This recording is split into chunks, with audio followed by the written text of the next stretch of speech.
Today, we're going to talk about apartheid. And look, this wasn't just some policy. It was a calculated, legally enforced system of division that literally tore a nation apart and left scars that, well, are still healing today. Just think about that for a second. This wasn't a hypothetical. For nearly 50 years, this was the daily reality for millions of people in South Africa, a system designed to control every single aspect of life from the moment you were born until the day you died. You know, the name itself, apartness, pretty much tells you everything you need to know about its mission. Now, racism has existed all over the world, but what made apartheid so unique, so insidious, was that this separation was literally written into the law and brutally enforced by the government for 46 years. So how did they actually do it? Well, the architects of apartheid didn't just rely on prejudice. No, they built this complex legal machine to enforce separation. Let's kind of pop the hood and take a look at the gears of that machine. You see, these laws were like interlocking pieces of a puzzle. It all started with classification. Once the government legally defined your race, it could then use the Group Areas Act to control where you lived, and the pass laws to control where you could even walk.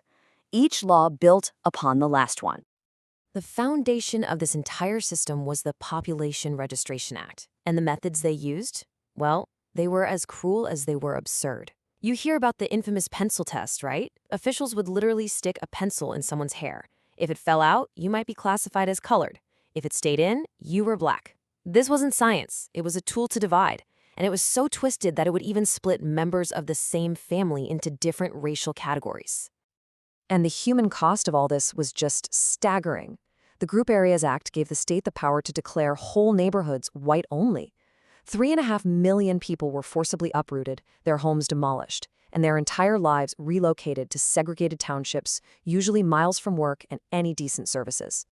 This whole system created two separate and profoundly unequal worlds.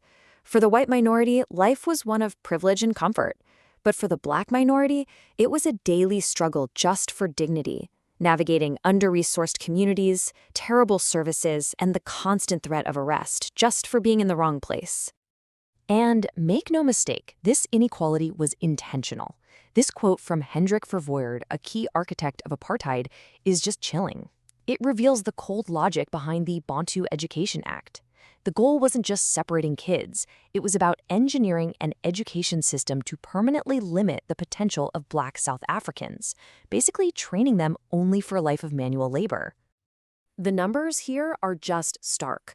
By 1975, the state was spending over 15 times more on a white child's education than on a black child's. This wasn't just a funding gap. It was a deliberate strategy to control the future by crushing the ambitions of an entire generation. But you know, oppression breeds resistance.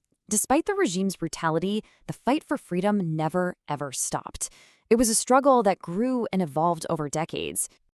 And that struggle had some major turning points. Early efforts, like the Defiance Campaign, were all about nonviolence. But the Sharpeville Massacre in 1960, where police killed 69 unarmed protesters, that was a brutal wake-up call. Then, in 1976, the Children of Soweto was up. And the state's violent response showed the world a new, fearless generation of activists had been born. The brutality at Sharpeville and Soweto horrified the world, and international pressure became a really powerful weapon.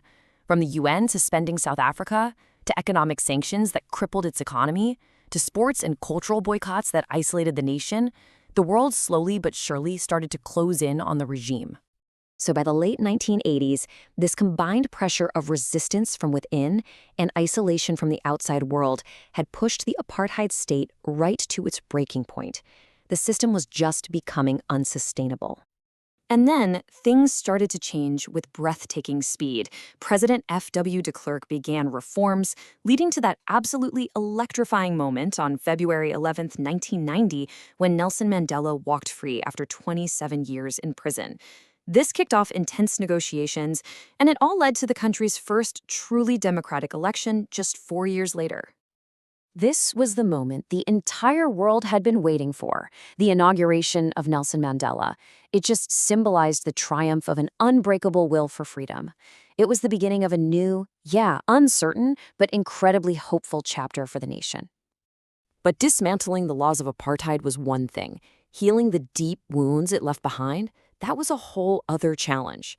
The new South Africa had to confront its past while trying to build a shared future.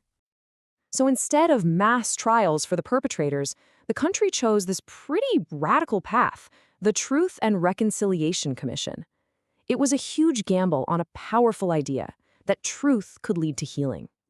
Victims were given a public platform to share their pain, and perpetrators could receive amnesty, but only if they confessed the entire truth. It was a painful, controversial, but absolutely essential process to uncover a hidden history of abuse.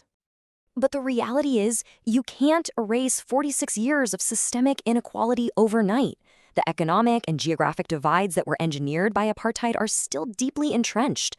Beyond the statistics, there's this psychological inheritance, generations who grew up internalizing messages of superiority or inferiority. South Africa today is still grappling with this long shadow, from massive wealth gaps to cities still marked by segregation. And this leaves us with the final, lingering question. The victory over apartheid was one of history's most inspiring stories of human resilience. There's no doubt about that. But the struggle to build a truly equal and united nation from the ashes of division, that continues. And it poses a profound question, not just for South Africa, but for all of us.